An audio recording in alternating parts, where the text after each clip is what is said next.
আল্লাহর নির্দেশে হজরত আজরাইল আলাইহিসসালাম অত্যন্ত আদব ও বিনয়ের সাথে নবীজির পবিত্র রূহ মোবারক কবজ করলেন। কিন্তু রূহ হাতে নেয়ার পরই এক অভূতপূর্ব পরিস্থিতির সৃষ্টি হলো।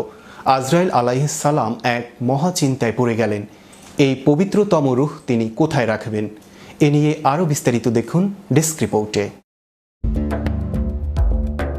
আল্লাহর নির্দেশে হজরত আজরাইল আলাইহিসসালাম অত্যন্ত আদব ও বিনয়ের সাথে নবীজির পবিত্র রূহ মোবারক কবজ করলেন।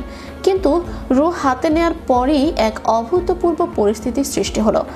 আজরাইল আলাইহিসসালাম এক মহা চিন্তায় পড়ে গেলেন। এই পবিত্রতম রূহ তিনি কোথায় রাখবেন? যে রূহের সম্মানে পুরো সৃষ্টি জগৎ নির্মিত, তাকে রাখার মতো যোগ্য স্থান কোথায়?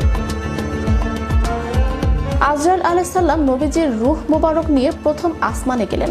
সেখানে ফেরেশতাদের ভিড়, কিন্তু কেউ বলতে পারলেন না এমন পবিত্র রূহ রাখার উপযুক্ত স্থান কোনটি।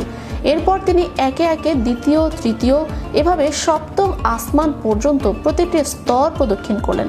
তিনি জান্নাতের নূরের বাগান থেকে শুরু করে আরশ, কুরসি পর্যন্ত সর্বত্র বিচরণ করলেন, কিন্তু কোথাও সেই কাঙ্ক্ষিত প্রশান্তি বা এমন কোনো মর্যাদাপূর্ণ আধার খুঁজে পেলেন না যা নবীজির রূহের সমকক্ষ হতে পারে। উপায় না দেখে আজরাইল আলাইহিসসালাম চললেন লা মাকাম অর্থাৎ মহান আল্লাহ তাআলার আরশ অভিমুখে।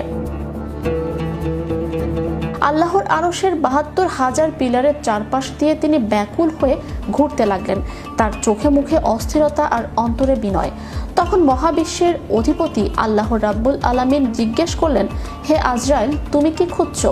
কেন তুমি আমার আরশের চারপাশে এভাবে ঘুরছো? আজরাইল আলাইহিসসালাম অত্যন্ত বিনয়ের সাথে উত্তর দিলেন, হে পরম করুণাময় আল্লাহ, আমি আপনার আদেশে আপনার প্রিয় হাবিবের রূহ কবজ করেছি, কিন্তু আমি ৭ আসমান, জমিন, ৮০,০০০ আলম, জান্নাত, জাহান্নাম, এমনকি আপনার আরশ, কুরসি সব খুঁজেছি।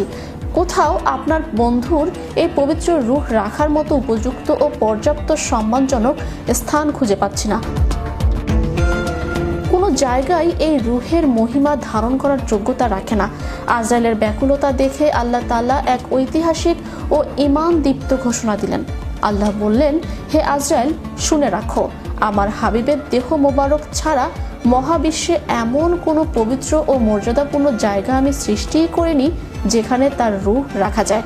তার পবিত্র শরীরই হলো তার রূহের একমাত্র যোগ্য ঘর। আল্লাহর এই নির্দেশের পর আজরাইল আলাইহিসসালাম পুনরায় সেই পবিত্র রূহ নবীজির দেহ মোবারকেই ফিরিয়ে দিলেন। এ কারণেই বলা হয়, আম্বিয়া কিরামগণ কবরে জীবিত এবং তাদের রূহ ও শরীরের সম্পর্ক ছিন্ন হয় না।